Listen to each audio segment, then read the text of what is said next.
Meanwhile, Commerce Secretary Wilbur Ross says President Trump is ready to proceed with tariffs on the remaining $300 billion in Chinese goods if a trade deal is not reached. Here's what Wilbur Ross told our Phil LeBeau at the Paris Air Show this morning. Very hard to put timetable on things.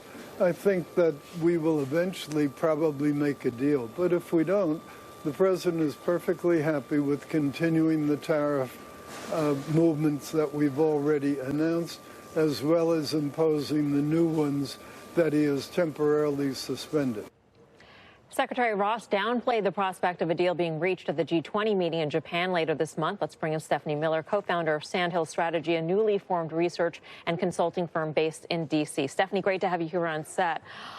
It doesn't seem that there are many preparations underway right now for any sort of meeting between President Trump and President Xi. How do you read those tea leaves? Yeah, I mean, I think a lot of folks are skeptical that that meeting will happen. I think that's a reasonable expectation. In my opinion, I think that President Xi has the complete power here in the dynamic of who gets to choose whether this meeting happens. I think it's the Chinese.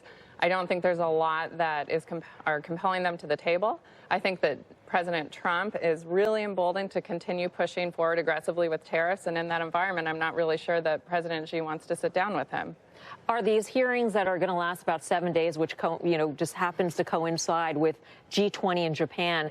Yeah. It seems like that was meant to raise the pressure on the Chinese. Yeah, that's not working at all. No, I mean, I would have to think that it was intended to do that, and it probably does a little bit. When we think about all the powers that China has through its government, it can control monetary policy, it can spike demand for labor, it can spike demand for products. There's not really a lot that folks in Washington I've talked to that think that, President Xi feels like he's in a weakened position in some way. And so despite maybe the administration's best efforts at trying to raise the leverage, I don't really know if it's going to work. He may, though, feel in a slightly weakened position given what's been going on in Hong Kong.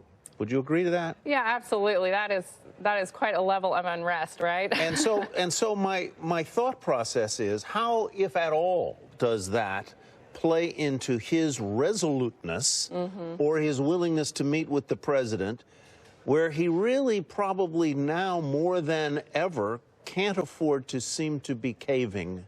Absolutely. That's a good point. I mean, I think, was it President Trump who said he intends to discuss Hong Kong with President Xi if he does meet with him? I mean, President Xi has to at least appear that he's willing to have this be a transparent negotiation, transparent conversation, whether it's about U.S. trade or whether it's about Hong Kong and sort of the unrest over there. So maybe that will compel them to come to the table. I would not necessarily be surprised if they meet.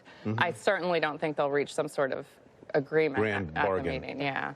The hearings that the USTR are holding, they're interesting. They focus on these various industries that would be directly impacted, indirectly impacted by tariffs. But there's another way the Chinese could exert their power, and that is just by holding things up in the course of doing business in China and finding U.S. companies that are operating there. We've seen that with Ford. That's the belief behind the Ford find. Do you think that the administration looks too narrowly at the amount of leverage the Chinese have?